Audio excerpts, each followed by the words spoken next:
안녕하십니까. 저는 경상국립대학교 명예교수 최석기입니다. 오늘 말씀드릴 주제는 남명학의 본질과 특색입니다. 우리가 흔히 남명학의 요체를 경의학이라고 하는데 그 경의학의 실체와 그리고 남명사상의 특색인 신명사도를 중심으로 말씀을 드리겠습니다.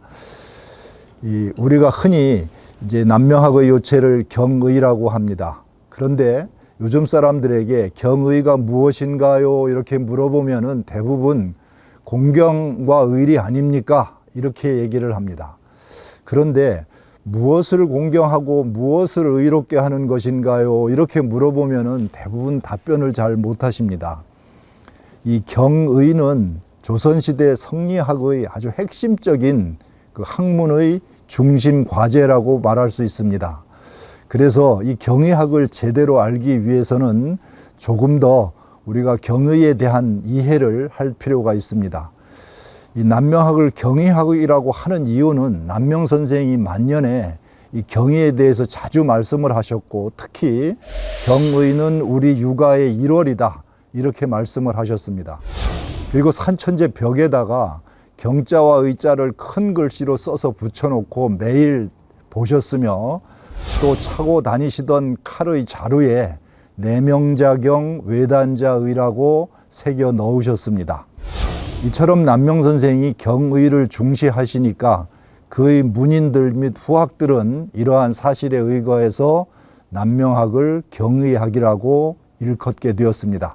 남명학을 경의학이라고 하는데, 이 남명의 경의학을 이해하기 위해서는 남명 선생이 어떤 시대 속에서 어떤 가치를 추구하고 사셨는지 그 정신적 지향을 이해하는 것이 열쇠입니다.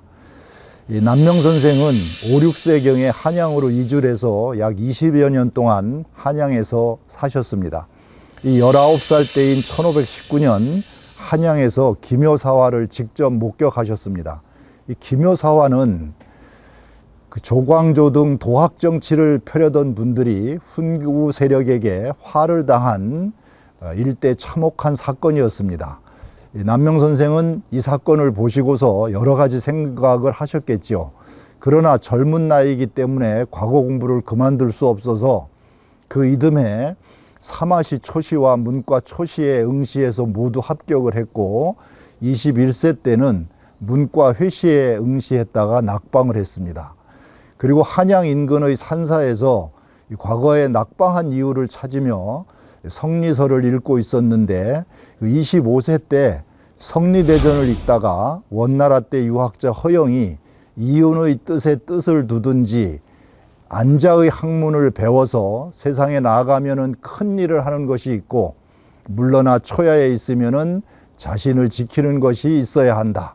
대장부는 마땅히 이와 같이 해야 된다라는 문구를 보시고서 크게 깨닫고서 학문의 전환을 하게 됩니다.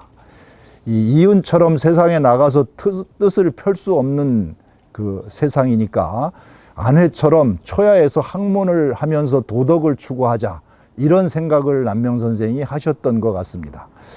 그래서 남명 선생은 25세 때 이윤의 꿈을 접고 안회의 학문을 하기로 결심을 하십니다. 이것이 바로 남명 선생의 시대 정신이고, 이 정신 지향이 크게 바뀐 것이라고 얘기할 수 있습니다. 그래서 이때부터 남명 선생은 안회처럼 살기로 다짐을 하시고 그런 길을 걸어 오셨습니다. 그러면은 이 안회는 어떤 사람인가? 이 남명 선생은 26세 때 부친상을 당해가지고 이 3년상을 이 삼가에 내려오셔서 치르시고요. 한양으로 올라가지 않으시고 지리산 등지를 유람하고 의령 자굴산 암자에서 독서를 하고 계시다가 30세 때 처가가 있는 김해에 산해정을 짓고 은거를 하십니다. 그 이듬해 31세 때 서울에 있던 어릴 적부터 벗이었던 이준경이라는 분이 심경이라는 책을 보내옵니다. 심경 부주라는 책인데요. 그 책을 보내오니까 그 책의 표지에다가 이 책은 마음을 죽지 않게 하는 약이다. 노력해서 게을리하지 말자. 안자처럼 되는 길이 이 책 속에 있다. 이렇게 쓰셨습니다. 이걸 보면은 남명 선생은 이때 심경의 심성수양을 통해서 안회 같은 사람이 되기를 희망한 것이라고 볼 수 있습니다. 그러면 안회라는 사람은 어떤 사람일까요? 이 안회는 공자 제자 중에서 수제자입니다. 공자 제자가 3,000명이 있었다고 그러고요. 그 중에 72명이 몸소 도를 통했다고 하는데 그 중에서도 가장 빼어난 인물입니다. 이 안회라는 인물이 공자보다 먼저 돌아갔는데 별세하니까 공자가 말씀하시기를 하늘이 나를 버리시는구나, 하늘이 나를 버리시는구나 라고 슬피 우셨다고 합니다. 그만큼 아끼던 제자지요. 그런데 안회의 학문은 한마디로 극기복례라고 할 수 있습니다. 논어에 나오는 말이죠. 극기복례는 자신의 사욕을 그때그때 극복해 물리쳐서 본성을 회복하자는 것입니다. 이 공자는 극기복례의 실천 조목으로 얘가 아니면 보지 말고, 얘가 아니면 듣지 말고, 얘가 아니면 말하지 말고, 얘가 아니면 행동하지 말라고 일러줍니다. 이 네 가지 조목은 눈으로 보고, 귀로 듣고, 입으로 말하고, 몸으로 행동하는 이 일상생활 속에의 실천적인 행동 강령이라고 볼 수 있습니다. 이 안회는 이런 네 가지 행동 강령을 통해서 극기복례를 해가지고 노여움을 남한테 옮기지 않고 같은 잘못을 두 번씩 저지르지 않는 불철로 불리고하는 경지에 이르렀고, 또 석 달 동안 인을 한 번도 어기지 않는 논어에 나오는 3월 불이인의 경지에 이른 인물입니다. 그러니까 안회라는 인물은 공자하고 종이 한 장 정도 차이가 나는 경지까지 올라간 그런 인물이라고 할 수 있습니다. 그러면은 이 심경이라는 책은 어떤 책일까요? 심경은 이 주자의 제전문인인 진덕수라는 사람이 1234년에 이 삼경사서 및 그 북송 때 도학자들 주돈니, 정자, 범준, 주자 등의 글에서 심성수양에 관한 글을 뽑아 만든 책입니다. 이 심경이라는 책의 핵심은 순임금이 우임금에게 마음을 전해 주었다고 하는 이 16자 신법이라고 하는 것이 있는데요. 이 서경 대우모에 나오는 얘기인데 이 중용장구 서문에도 이제 나옵니다. 이 16글자 신법을 가지고 마음을 보존하고 본성을 길러서 자신의 마음을 성찰하고 극기복례해서 원래의 본성을 회복하자는 내용입니다. 심경이. 이 심경은 명나라 전기의 학자 정민정이라는 사람이 1492년에 송나라 원나라 때 학자들의 설을 뽑아가지고 부주를 잔뜩 붙여서 심경부주라는 책을 만들었습니다. 이 책이 16세기 초 1500년대 초에 조선에 유입돼 가지고 김안국, 조광조 이런 분들이 이제 중시를 하기 시작했습니다. 그런데 이 책이 이제 김안국 선생이 발간했다고 그래요. 전라도 관찰사를 하면서.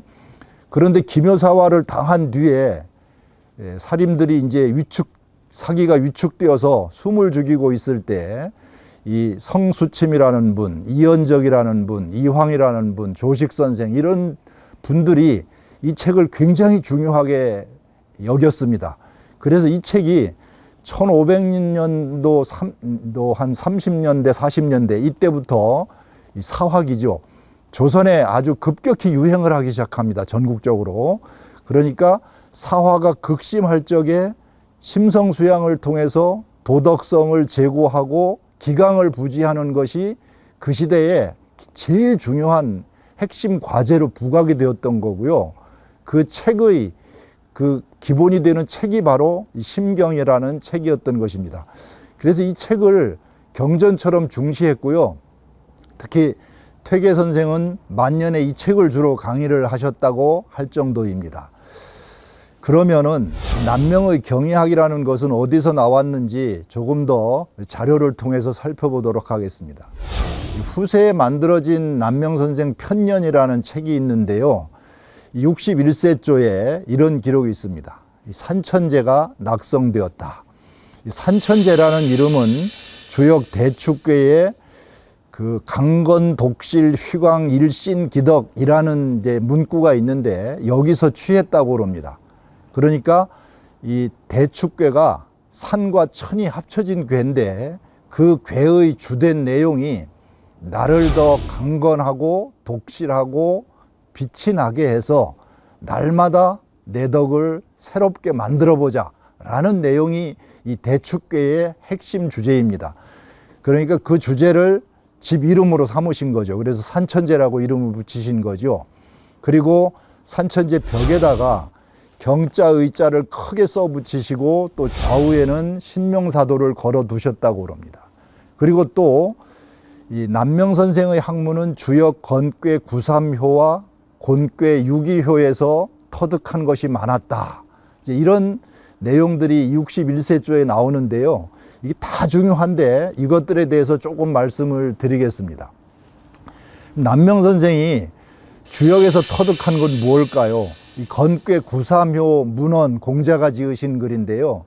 거기에 보면은 군자의 진덕 수업 두 가지가 있는데 하나는 충신을 통해서 진덕을 하고 하나는 말을 잘 가다듬어서 그 진실성을 확립하는 것을 통해서 학업을 닦아간다라는 내용입니다. 그러니까 이 건괴 구삼효 문헌에 나오는 말은 이 진실한 마음을 추구하는 그 두 가지 진덕 수업하는 학문에 대해서 얘기를 한 거고요. 그 다음에 또 건괴 구이효 문헌에는 한사 존기성이라는 말이 나오는데 이 남명선생이 굉장히 중요하게 여기신 말입니다. 이 사악한 마음을 막아서 진실한 마음을 보존한다 이런 뜻이고요. 또 주역 곤괴 유기효 문헌에는 우리가 잘 아는 경의직내 의의방회 이런 말이 나옵니다. 이 남명선생이 결국은 경의에서 터득한 것은 충신으로 덕을 향상시키고 언행을 삼가 진실무망한 성을 확립하는 것이고 곤괴에서 터득한 것은 경과 의를 통해서 내면을 정직하고 외면을 방정하게 하는 것입니다. 이를 종합적으로 얘기해 보면은 남명이 추구하는 목표는 성을 추구하는 것이고 그 실천의 척도로 경과 의를 내세운 것이고 그 실천의 행동 강령을 신명사도에 담아 놓은 것이라고 볼 수가 있습니다. 그러면은 이제 이 경의학의 연원에 대해서 조금 더 구체적으로 살펴봅니다. 경의는 금방 말씀드렸듯이 곤괴 유기효 문헌에 경의직내 의의 방회에서 나온 것인데 이 문구를 우리는 대체로 경으로서 내면을 정직하게 하고 의로서 외면을 방정하게 한다 이렇게 해석을 하는데요. 송나라 때 정희천 선생은 경의로서가 아니고 마음을 공경히 해서 내면을 정직하게 하고 마음을 의롭게 해서 외면을 방정하게 한다. 이렇게 경과 의를 전부 그 서술어로 해석을 해서 마음을 공경히 하고 마음을 의롭게 하고 이렇게 해석을 해야 한다고 이제 말씀을 하신 것이 그 글에 나옵니다. 또 정이천 선생만 그런 것이 아니고 후대 주자도 이 건양이라는 곳에 자기 집 이름을 이제 자양루라고 집을 지었는데요. 그 집 이름의 서재 이름을 경제의제라고 붙이고요. 주자가 쓴 명당실기라는 글이 있는데 집 이름을 붙인 그 뜻을 풀이한 글인데 거기에 뭐라고 썼냐 하면은 이 주역에 나오는 경의직내 의의 방회는 학문을 하는 요체에 이보다 더 좋은 것이 없다. 이런 글이 있습니다. 아마 남명도 이걸 보고서 크게 감동을 하신 것 같고 이 주역에 나오는 거 정자 그다음에 주자의 이런 말씀들을 근거로 해서 학문의 요체로 자기 학문의 요체로 생각하신 것 같습니다. 그러니까 남명의 경의학의 연원은 주역, 공자의 말씀, 정자, 주자 이렇게 내려온다고 볼 수 있고 남명 선생이 창안하신 것은 아니라고 볼 수 있습니다.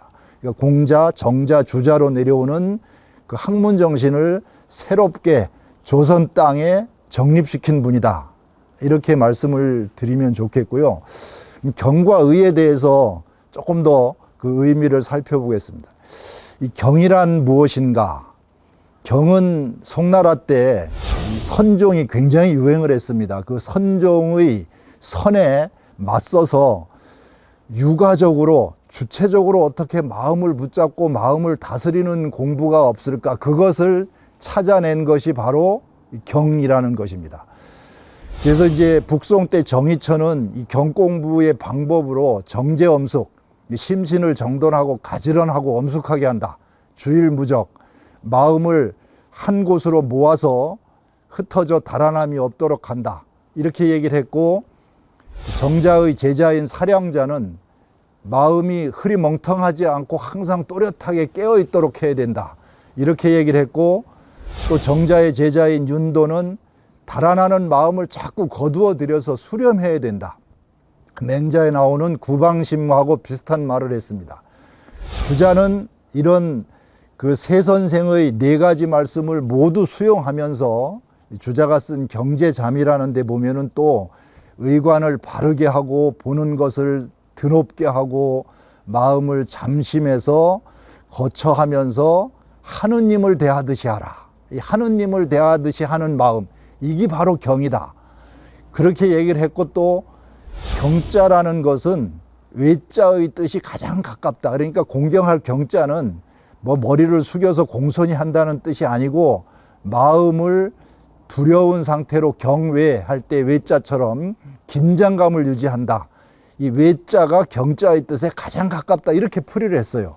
그러니까 이런 이제 여러 선생들의 그 경에 대한 풀이를 전부 종합해 보면은 경이란 바로 마음을 고요히 하고 또렷하게 해서 이 하느님을 대하는 생각으로 긴장감과 경건함을 유지해 나가는, 마음을 풀어놓지 않고 긴장하는 마음이 바로 경이라고 할 수가 있겠습니다. 그러면 이제 그 다음 의란 무엇인가를 살펴보도록 하겠습니다. 우리가 보통 의하면은 요즘에 의리, 뭐 정의, 뭐 이런 말을 많이 쓰는데요.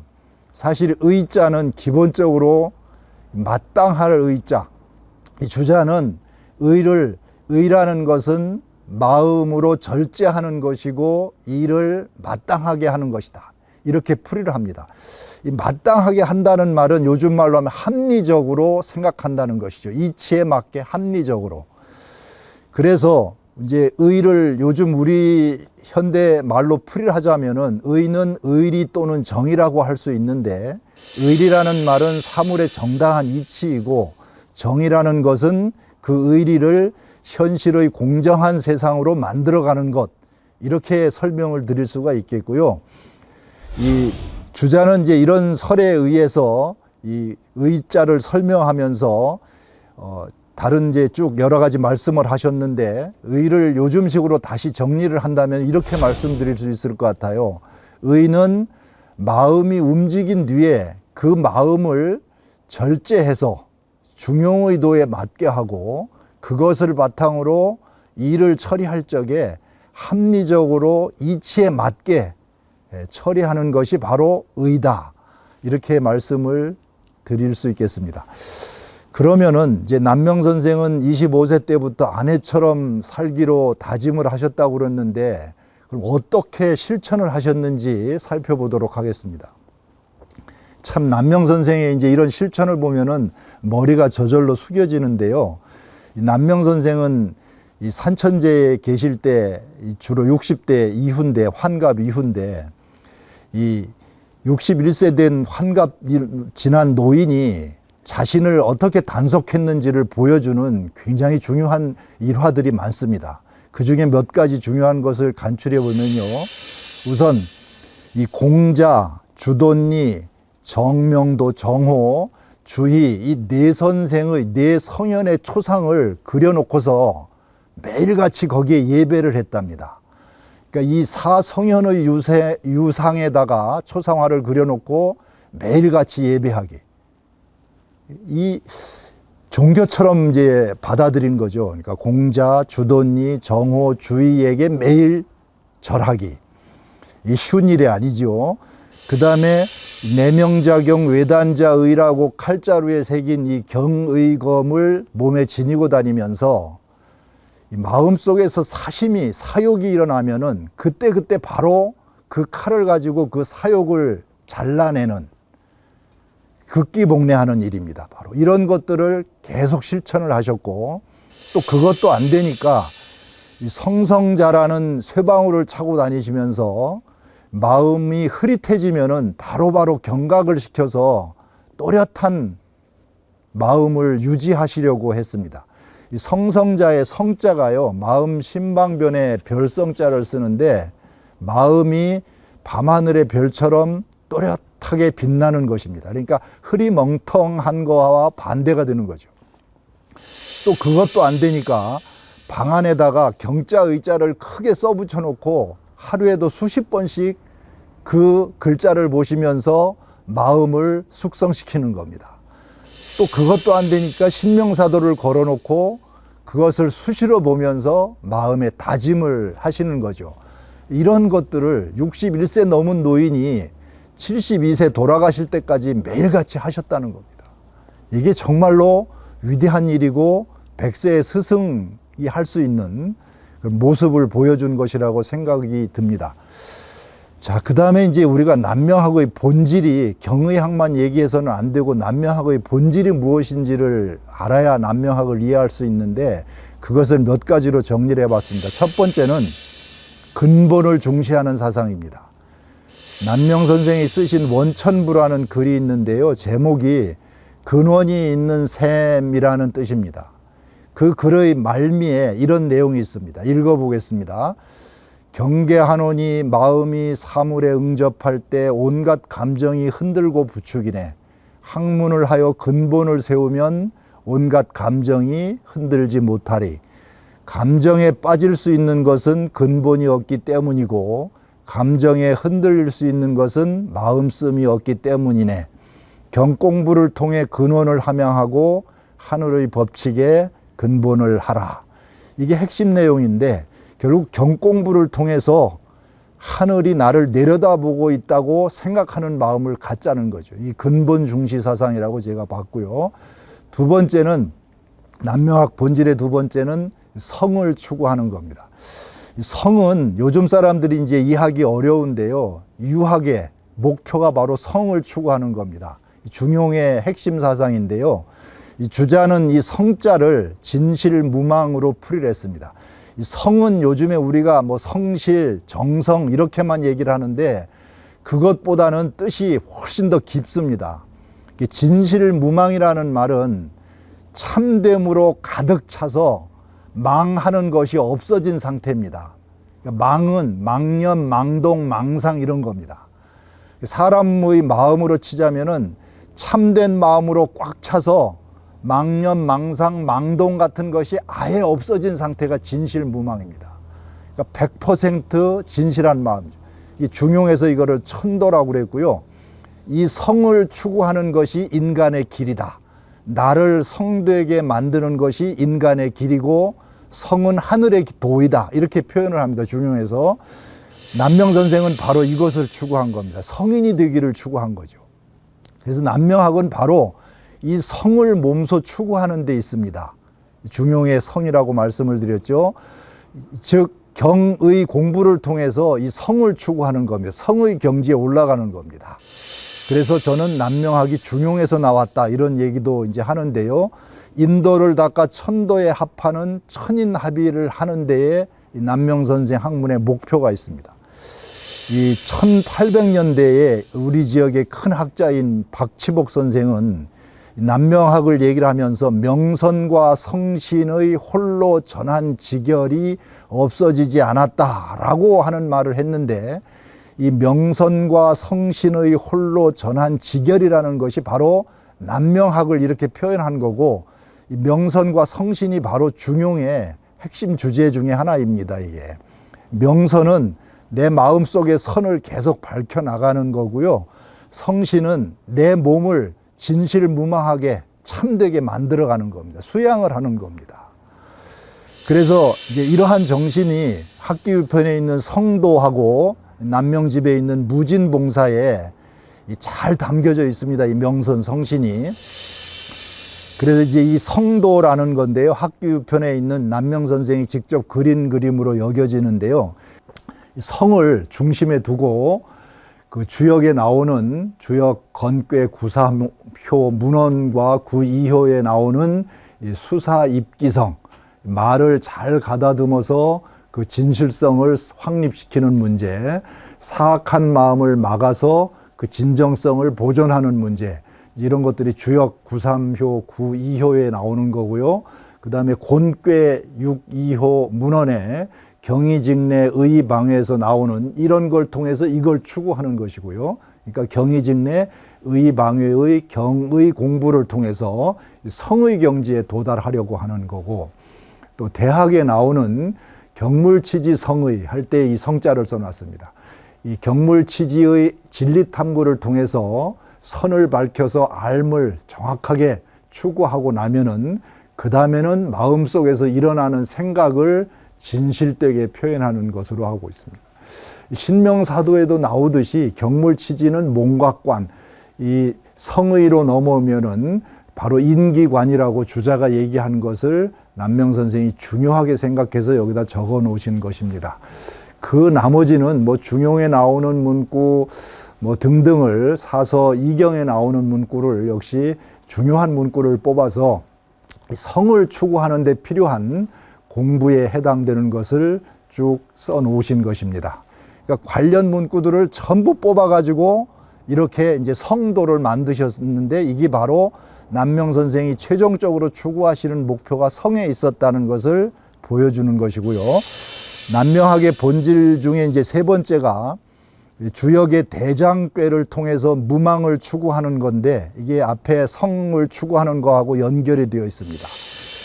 이 남명 선생의 학기우편이라는 책에 보면은 그 역서, 학용, 엄행, 일도도라는 남명 선생 자작도가 있는데요. 이 사서하고 이경에서 요지를 뽑아가지고 한 장의 도표로 만든 건데 굉장히 중요한 의미가 있습니다. 중심 내용만 말씀드리면은 이제 맨 위에 있는 이 정자, 일자 이런 것들은 서경 대우모에 나오고 흔히 이제 중용 장구 서문에 나오는 인심도심과 관련된 공부인데요.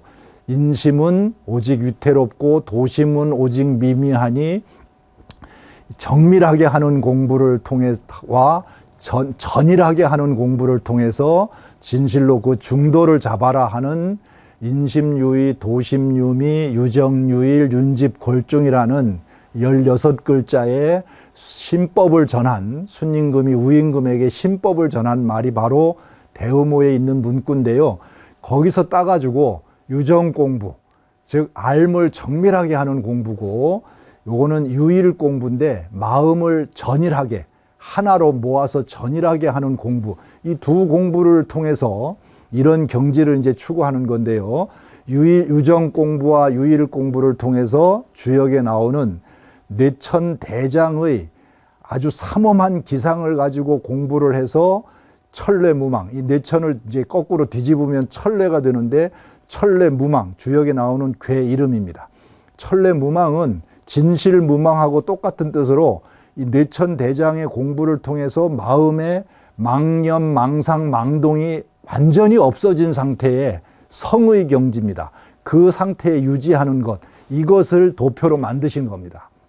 그러니까 이 뇌천대장 천례무망이 이제 이 학문의 목표고, 그것은 극기복례를 통해서 이 성을 추구하는 데 있는 건데, 그 중간에 나머지 것들은 유정 공부에 필요한 것들을 사서 이경에서 뽑아서 이렇게 핵심을 뽑아서 배열을 하신 것이고, 이것은 마음을 하나로 모아가는, 마음을 전일하게 하는 공부를 또 핵심을 사서 이경에서 뽑아가지고 이렇게 하신 것이고, 맨 뒤에 보면은 극기복례에 나오는, 극기복례의 조목으로 나오는 얘가 아니면 보지 말고, 얘가 아니면 듣지 말고, 얘가 아니면 말하지 말고, 얘가 아니면 행동하지 말라라는 이 사물이라고 하는 것을 통해서 바로 이거하고 똑같은데요.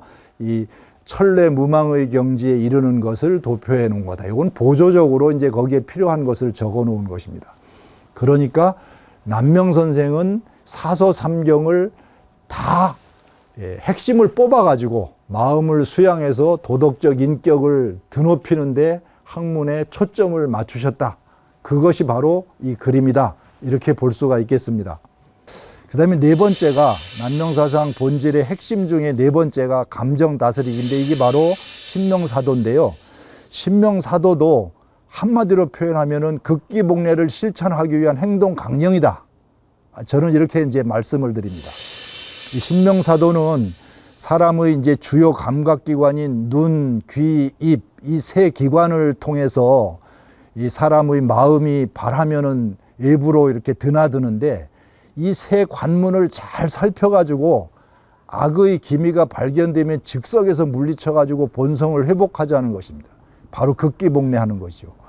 그래서 그것을 이제 표현해 놓은 건데 이것도 역시 사서 또는 이경, 삼경 이런 데 나오는 것을 종합해서 남명 선생이 말씀하신 거라고 볼 수 있고요.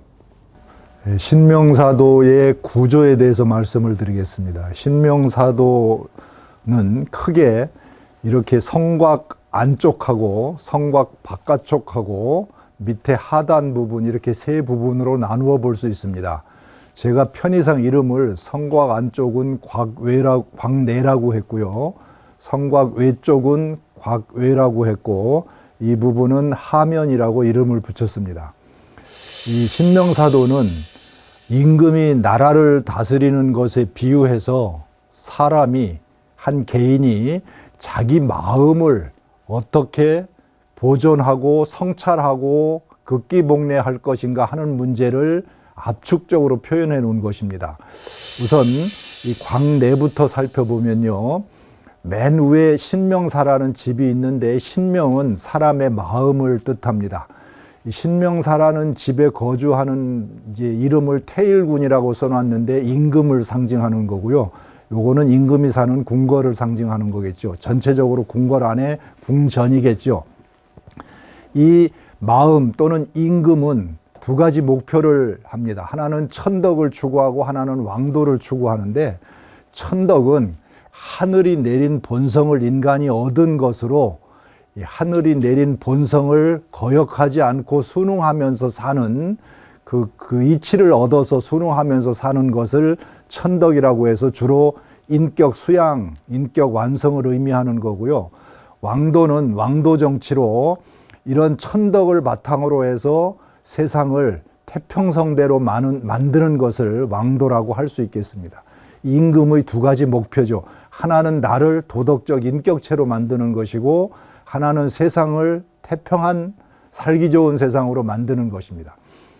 임금이 이런 세상을 이제 만들기 위해서는 신하들을 잘 두어야 되는데 이 내적인 것을 전체적으로 다스리는 신하를 옛날에 총재라고 그랬는데요.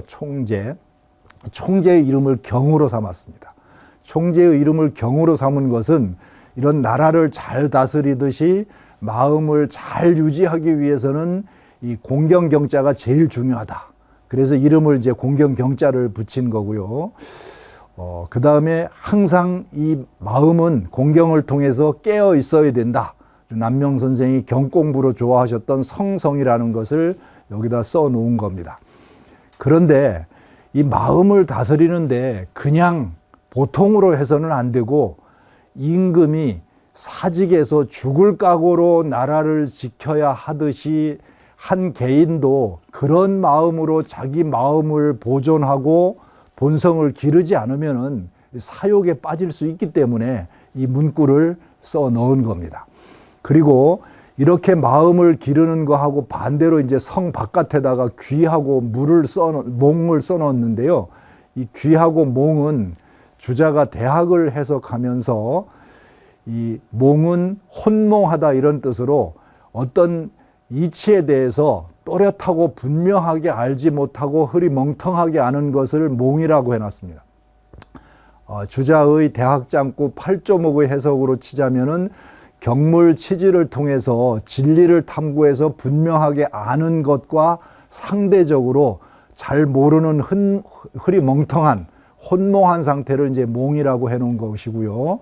그 다음에 대학 8조목으로 치면은 성의 정심 수신을 통해서 도덕적 인격을 확립하는데, 이런 도덕적 인격을 확립하지 못한, 사람답지 못한 것을 귀라고 표현을 해놨습니다. 옛날에는 이것을 귀물이라고 해서 사람답지 못한 금수와 같은 동물적인 삶을 사는 것을 귀라고 표현을 해놨습니다. 그 다음, 이 마음이 발하면은, 움직이면은 이 눈하고 귀하고 입과 같은 중요한 감각기관을 통해서 외부와 접촉을 하는데, 이 중요한 세 감각기관을 주역에 나오는 대장꾀의 대장기의 깃발로 삼엄한 정신을 가지고 잘 살펴서 사욕이 발견되면은 즉석에서 물리칠 수 있도록 사욕을 잘 살피는 관문이 중요한데, 이 중요성을 강조하기 위해서 대장꾀의 세 깃발을 모두 눈, 귀, 입 세 관문에다가 모두 그려 넣은 것입니다. 그러니까 이 세 관문은 마음이 드나드는 것을 잘 살피는 성찰의 의미를 갖고 있습니다. 이 성찰을 담당하는 사람이 바로 백규라는 관직인데요. 치찰이라고 표현하는데 아주 잘 살핀다는 뜻입니다. 이렇게 마음을 살피다가 사욕이나 인욕이 발견되면은, 나쁜 생각이 발견되면은 그 자리에서 바로 물리쳐서 본래의 상태로 회복하는 것이 중요한데, 그게 바로 논어에 나오는 안회의 극기목례인데요. 이것을 다스리는 관직이 대사구, 법무부 장관과 같은 법을 다스리는 대사구고요. 이 사람이 담당하는 역할이 바로 극복해서 다스린다는 극치라고 써놨습니다. 그래서 마음이 움직이기 전에는 경을 통해서 잘 마음을 보존하고 기르면서 또렷하게 깨어있게 하고, 마음이 발하여 이렇게 움직일 적에는 삼엄한 기상으로 잘 살펴서 백규가 잘 살피다가 사욕이 발견되면 즉석에서 물리치는, 이런 것을 여기다가 지금 표현해 놓은 것입니다. 그런 존양, 성찰, 극치, 이 3단계의 인격 수양을 통해서 도달하는 목표가 대학 3강령에 있는 지어지선, 지선이라는 말은 여기다 쓰지 않았는데 지극한 선의 경지에 이르러 머물다라는 뜻이고요. 여긴 주역에서 따온 건데 학문을 하는 처음 시작 지점과 종착 지점을 이렇게 써놓은 것입니다. 이제 신명사도의 핵심은 사실 이제 마음이 발하기 전에 내면을 공경경자로 잘 다스려서 또렷하게 깨어있게 하는 것이고, 마음이 발한 뒤에는 이 대장기의 삼엄한 그 기상을 가지고 새 관문을 잘 살펴서 마음을 절제하고 통제해서 나쁜 쪽으로 가지 못하게 하고, 사심이 발동되면 즉석에서 극기복례해서 다시 본성의 상태로 회복해서 유지하는 것, 이거라고 볼 수 있습니다. 그래서 제가 그 부분에 빨간 표시를 많이 해놨는데요. 특히 새 관문에 주역의 대장기의 삼엄한 기상으로 살핀다는 의미의 심기라는 걸 세 군데나 써놨는데, 여기에 바로 남명사상의 신명사도의 특징이 여기에 있다고 저는 말씀을 드립니다. 그래서 이거를 이제 종합적으로 말씀드리면 신명사도는 극기복례를 표현한 것이다, 이렇게 말씀을 드릴 수 있겠고요. 극기복례를 자신의 색깔로 재구성한 것이라고 볼 수 있겠죠. 신명사도는 중국에 없는, 우리나라에만 있는 남명선생 고유의 브랜드입니다. 이게. 그래서 사람의 마음이 의물과 접하는 감각기관 중에서 눈, 귀, 입이 제일 중요한 관문이기 때문에 이 관문을 드나드는 감정을 대장꾀의 삼엄한 기상으로 살피면서 잘 이제 악이 끼어들지 못하게 하고, 그 살피다가 악이 발견되면 즉석에서 물리치는 이런 구조로 되어 있는데, 이걸 성리학의 심성수양론으로 보면은 존양, 성찰, 극치 이렇게 얘기를 합니다. 존양은 마음을 보존하고 본성을 기른다는 뜻이고요. 성찰은 이 마음이 발한 감정을 한순간도 놓치지 않고 잘 주시해서 살핀다는 뜻이고요. 극치는 사심을 극복해서 물리친다는 뜻입니다. 이 극기복례를 위한 남명 선생의 특별한 정신 지향이 있는데요. 남명 선생을 우리가 흔히 천인병립의 정신을 가졌다, 천왕봉에 흔히 비유를 하는데요. 이 정말 그 누구도 따라갈 수 없는 아주 드높은 정신을 유지하고 있는 거고요. 평소 마음을 보존하고 기르고 감정을 살피고 즉석에서 물리치는 이런 공부의 학문의 핵심으로 늘 본인도 다짐을 하셨고 문인들에게도 말씀을 하셨다는 거고요. 이런 생각만 가지고는 잘 안 되니까 칼에다가 내명작용 외단자의, 안으로 마음을 밝게 하는 것은 경이고 밖으로 어떤 일을 결단할 적에는 의를 척도로 해야 된다는 이 문구를 칼에다 새겨가지고 몸에다 늘 지니고 다니셨는데, 이 칼이 바로 남을 베는 칼이 아니고 자기 마음속에서 일어난 사욕을 베는 칼이다 라는 점이 중요한 거고요. 또 이것만 가지고도 안 되니까 성선자라는 방울을 차고 다니시면서 이 정신이 흐릿해지면은 바로바로 일깨우려고 하셨다는 거죠. 그런데 사람은 이 죽을 때까지 이 생명체이기 때문에 남녀, 음식 이런 데 대한 욕구가 없을 수가 없습니다. 그래서 이런 마음을 조금이라도 느슨하게 하면은 유혹에 넘어갈 수가 있어요. 그 때문에 남명 선생은 이 환갑이 지나신 63세까지 이 칼을 차고 다니셨고 방울을 차고 다니셨다고 합니다. 63세 때 비로소 정인홍에게 경의검을 물려주셨다고 그래요. 그 의미가 뭐겠어요? 이제는 경의검을 안 차고 다녀도 이런 사욕을 물리칠 수 있는 자신감이 있으셨던 거죠. 남명 선생이 그러셨는데 우리는 사실 죽을 때까지 이런 정신을 갖지 않으면은 이 음식 남녀에 대한 욕구를 물리치기가 굉장히 어려울 것 같습니다. 그래서 남명 선생이 특히 제자들한테 이 남녀 문제에 성욕 문제를 단속하라고 화류관이라는 말을 아주 자주 말씀을 하셨어요. 자, 이제 우리들의 마음가짐, 이 현대 우리들은 남명 선생을 통해서 남명의 경의학을 통해서 어떤 생각을 하는 것이 의미 있을까를 말씀드리면서 마치겠습니다. 저는 남명 선생이 이렇게 노인이 되셔서도 늘 자신의 마음을, 감정을 추스리고 절제하고 단속하려고 했던 그 정신이 정말로 위대하다고 생각을 합니다. 그래서 우리도 마찬가지로 한순간 그런 마음을 느슨하게 풀어놓으면은 잘못을 저지를 수밖에 없습니다. 그래서 남명 선생이 가지셨던 것도 늘 하늘이 나를 내려다보고 있다라는 이 하늘을 공경하고 두려워하는 사상입니다. 이게 바로 경의 사상인데요. 지금 우리는 하늘을 두려워하면서 아울러 남명 선생이 등 뒤에서 늘 나를 바라보고 계신다. 그래서 늘 언행을 조심하지 않으면은 남명 선생한테 혼이 날 수도 있다. 이런 생각을 한다면은 조금 더 자신의 인격을 드높이고 허물을 적게 하는 삶을 살 수 있지 않을까, 그런 생각을 해봅니다. 오늘 제 강의를 경청해 주셔서 대단히 고맙습니다.